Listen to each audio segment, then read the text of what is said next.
Hello, welcome back to my another blog. Actually এখন আমি ট্রেনে আছি, যাচ্ছি পলতা।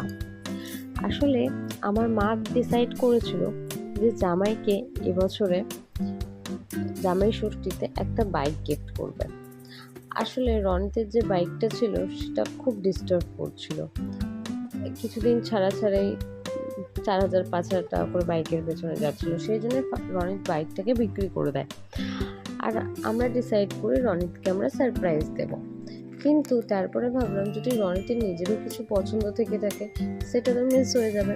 দ্যাটস ওয়াই আমরা কি করলাম, ওকে বলেই ফেললাম, দিয়ে আমরা যাচ্ছি পলতায়। আসলে কলকাতায় এত ভালো ভালো শোরুম থাকাকালীনও পলতায় এই কারণে যাওয়া, পলতায় আমাদের আমাদের একটা চেনা জানা কন্ট্যাক্টের নিজেদের বাইকের শোরুম আছে। তো আমরা ভাবলাম যাই একবার ওখান থেকেও ঘুরে আসি, কারণ অনেক জিনিস আছে যেগুলো 10টা জায়গা না ঘুরলে বেটার কিছু পাওয়া যায় না। যাই হোক, সেই জন্যে আমরা চলে গেছিলাম পলতায়।